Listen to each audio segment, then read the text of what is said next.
जय हिंद दोस्तों, कैसे हैं आप सभी। मैं आशा करता हूँ सभी अच्छे होंगे, अपनी तैयारी बेहतरीन कर रहे होंगे। तो हम बताने वाले हैं आज कि सीआईएसएफ की ट्रेनिंग टाइम पे इन सैलरी कितनी होती है। आप लोग अभी ज्वाइन करोगे तो आपकी सैलरी कितनी होगी इन हैंड अभी। तो वर्तमान में जो ट्रेनिंग चल रही है जिन भाइयों की, जो हमारे साथ भी ज्वाइन किया था जिन्होंने, उनकी सैलरी वर्तमान में कितनी है। आप ज्वाइन करोगे तो आपकी सैलरी ट्रेनिंग टाइम पे कितनी मिलेगी। जब वो ट्रेनिंग के बाद आ जाएंगे तो उनकी हम सैलरी बताएंगे कि ट्रेनिंग के बाद कितनी सैलरी इंक्रीज होती है, किस कौन कौन सा आपको भत्ता नहीं मिलता है, अलाउंस नहीं मिलता है, वो आपको ट्रेनिंग के बाद मिलने लगता है। वर्तमान में कौन सा अलाउंस नहीं मिल रहा है वो बताएं, नहीं मिलता है अभी, कुछ अलाउंस नहीं मिलती है, इसलिए आपकी सैलरी क्या होती है, कम होती है। जैसे रेस के अलाउंस नहीं मिलती, बहुत सारे नहीं मिलते, वो बताऊंगा आगे, ठीक है। हम बात करने वाले हैं कि कितनी वर्तमान में मिलती है, क्या क्या मिलता है, कौन कौन से अलाउंस मिलते हैं, हमें क्या मैस एडवांस देना पड़ता है, मैस में कटिंग होती है हमारी क्या नहीं होती है, हमें वर्दी के पैसे मिलते हैं क्या नहीं मिलते हैं, उस सब चर्चाएं करने वाले हैं हम, क्या क्या होता है। तो अब एक साइड में आपको एक पिक्चर दिख रही होगी जो सैलरी स्लिप की है सीआईएसएफ की, जो 2022 में मेरे साथ भाई थे उन्होंने ज्वाइन किया था, उनकी एक सैलरी स्लिप है, उनका नाम मैंने हटा दिया है, ठीक है। उनकी सैलरी स्लिप उसमें आपको दिख रहा होगा कि आप देखिए ऊपर से सब साइड से देखिए, बाएं साइड से देखिए। सबसे पहले उसमें क्या लिखा है, बेसिक पे। बेसिक पे कितना लिखा है, 22,400। अब उसमें बेसिक पे 22,400 लिखा है, लेकिन आप जब ज्वाइन करेंगे, जैसे आप जब ज्वाइन करेंगे तो आपका बेसिक पे कितना होगा, 21,700 होगा। हर मतलब कि ये ऐसा होता है कि जब से आपने ज्वाइन कर लिया है, और अगर आपको 6 महीने हो गए हों, जैसे जनवरी या जुलाई के बीच, अगर जैसे आपने आज ज्वाइन किया, आज से अगर जनवरी तक आपके 6 महीने हो जाएं तो आपका बेसिक पड़ जाता है, नहीं तो जुलाई तक 6 महीने 1 साल हो जाए। तो आप अगर अभी अक्टूबर में सितंबर में ज्वाइन करेंगे तो आपका बेसिक कब बढ़ेगा, आपका बेसिक पे जुलाई में बढ़ जाएगा, आपका बेसिक पे हो जाएगा 22,400 कब, अगली जुलाई में होगा। और हम लोगों का फिर जुलाई में बढ़ जाएगा, बेसिक पे कितना हो जाएगा, 700 कुछ और बढ़ जाएगा, 23,000 कुछ हो जाएगा बेसिक पे।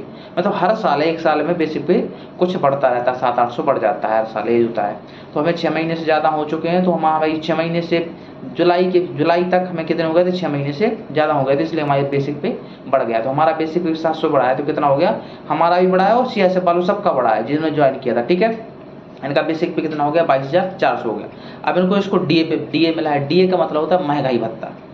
महंगाई भत्ता का मतलब कि कितनी महंगाई चल रही वो भत्ता मिलता है। तो महंगाई भत्ता 42% मिलता है, वो भी आपको कितना मिलेगा, 42% आपको भी मिलेगा, सबको मिल रहा है। तो इन 22,400 का 42% निकालोगे तो कितना आएगा, 9408 आ रहा है। तो इनको 94 इसमें ऐड कर दिए जाएंगे, ठीक है। फिर मिलता है टीपीटी। टीपीटी कितना मिल रहा है इनको, 18,000 मिल रहा है। फिर टीपीटी पर डीए, मतलब कि टीपीटी पर कितना महंगाई भत्ता मिला, टीपीटी मतलब ट्रेवलिंग अलाउंस होता है, टीपीटी पर भी महंगाई भत्ता मिलता है, तो उनको कितना मिलता है, 756 रुपये मिल रहा है, जरूर ध्यान रखिए, ठीक है। अब आगे है कौन सा है, सबसे नीचे जाइए तो क्या लिखा है, COR।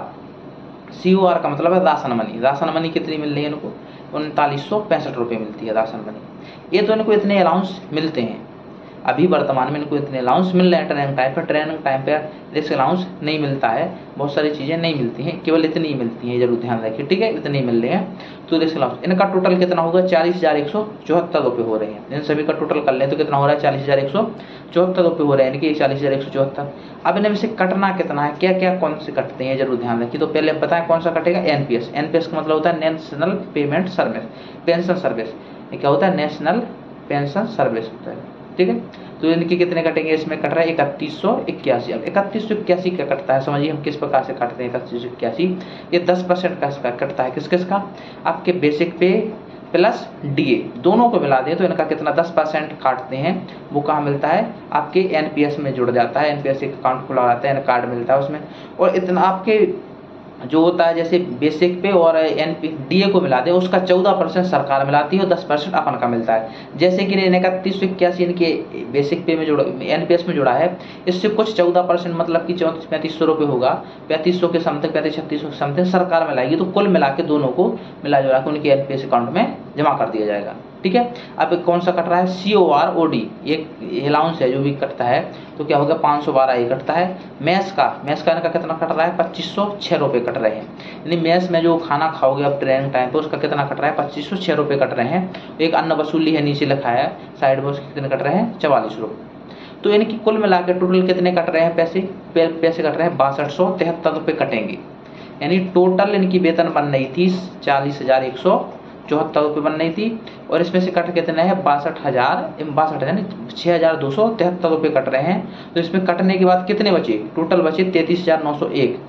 मतलब कि इनकी इन हैंड सैलरी कितनी होगी, 33,901 रुपये इन हैंड सैलरी होगी, ये जरूर ध्यान रखिए।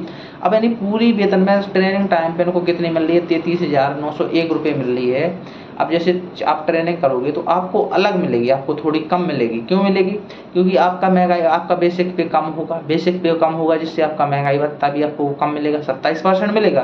लेकिन बेसिक पे 27% निकालोगे, आपका बेसिक पे कम, मतलब कि महंगाई भत्ता भी कम होगा कुछ। यानी आपका ज्वाइनिंग होगी तो आपकी 21,700 से शुरू होगी, आप उस पर 27% निकालोगे, DA निकालोगे महंगाई भत्ता, तो कितना निकलेगा, 9213 निकलेगा। कम हो जाता है तो थोड़ी आपकी वेतन क्या हो जाएगी, कम हो जाएगी, ये जरूर ध्यान रखिए। मतलब कि 1000 के समथिंग, 101200 के समथिंग आपकी वेतन क्या होगी, कम होगी। इनकी इन हैंड सैलरी 33,900 कुछ आ रही है, तो आपकी इन हैंड सैलरी क्या आएगी, आप ज्वाइन करोगे तो 33,000 के समथिंग आएगी। यानी 32,900 कुछ आएगी या 33,000 फिक्स, इतनी ही आएगी आपकी सैलरी, ज़्यादा कुछ कम नहीं होगी, इतना ही अंतर पड़ेगा।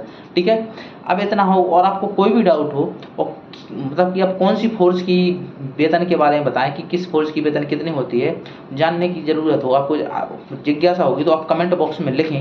और कोई भी डाउट हो तो हम आप वीडियो के डिस्क्रिप्शन में मैं अपनी इंस्टाग्राम ID की लिंक डाल दूंगा, उस पर जाके पूछ सकते हैं आप। ठीक है, अब मिलते हैं नेक्स्ट वीडियो में। जय हिंद दोस्तों, धन्यवाद।